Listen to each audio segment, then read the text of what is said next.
So in today's video, we're going to do a full review of the technology sector ETF XLK. XLK covers one of the top performing sectors of the market today, and I am super excited to go over this with you guys. Full disclosure, I do not own any shares of the XLK ETF, but if you guys are wondering what I am holding in my ETF portfolio, follow me on Blossom Social where you guys can track my live ETF portfolio as well as market sentiment. The link is in the description below, and let's get started with this video. So first off, what is XLK?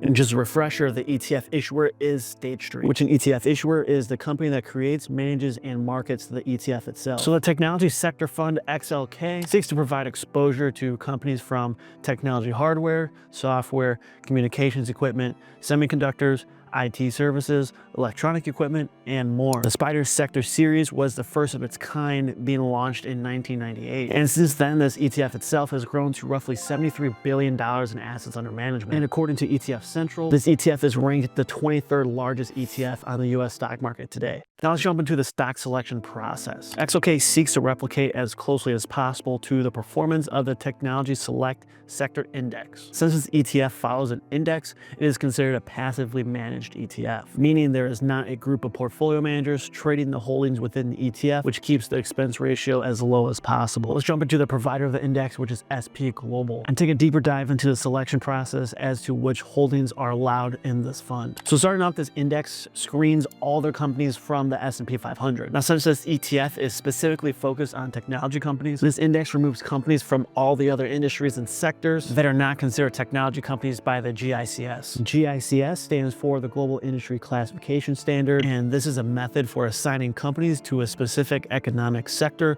and industry group that best defines its business operations. Going over the weighting, the index is weighted by a float adjusted market capitalization, or FMC for short. This means that the market value of each company is adjusted for the proportion of shares available for public trading. And lastly, the rebalancing of the index. Rebalancing is done every single quarter to maintain the weight caps and ensure the index remains representative of the sector. Now let's look at the actual holdings of the XLK ETF itself. Here we can see the top 10 current holdings with a massive tilt towards Nvidia, Apple, and Microsoft. The top holding here is currently Nvidia. Nvidia is the leader in AI computing with roughly 40% of their business coming from Google, Meta, and Amazon, as well as self-driving cars and Teslas and crypto mining. The second largest holding is Apple. Apple is a leader in consumer technology with a diverse range of products, including the iPhone, Mac, iPads, and wearables, generating significant revenue from its ecosystem of services and software. Third place is Microsoft. Microsoft is a dominant player in the software and cloud computing area with a vast portfolio of products,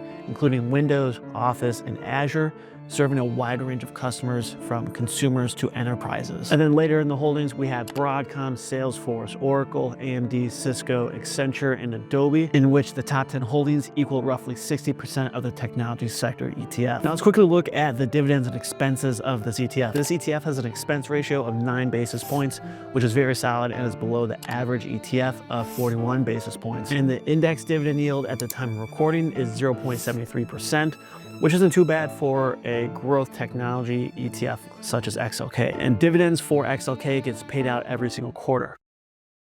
Looking back at the 5-year and 10-year chart of XLK, this ETF has performed phenomenally. XLK has returned 175% in the 5-year chart and roughly 469% in the 10-year chart. If we were to add a hypothetical 10K investment at these time intervals, investing $10,000 5 years ago would have grown to roughly $27,500. And if we hypothetically invested 10K 10 years ago, this amount would have grown to roughly $57,000. Looking at annual performance on the table chart, this ETF has produced roughly 9.2% annual returns since the inception in 1998, and is also averaging 20% annual returns over the past 10 years. These average returns over a 10-year stretch is fantastic. Looking at the Morningstar rating for this ETF, it is 5 stars. The rating is a quantitative assessment of a fund's past performance that accounts for both risk and return, with funds earning between 1 and 5 stars. And Morningstar rates this fund based on its risk-adjusted performance compared to 237 other funds within its Morningstar technology category. I hope you found this information very helpful in understanding the technology sector ETF XLK. If you're interested in investing in the technology area and don't necessarily know which companies to invest in. Choosing an all-in-one technology ETF portfolio like XLK is a great way to start. However, with any investment, make sure you do your due diligence and consider your own risk tolerances before purchasing anything. Please tell me what ETFs to cover next, as I am always looking at the comments. Follow me on my other platforms such as Instagram and X. And thanks for watching. I hope to see you guys in the next video.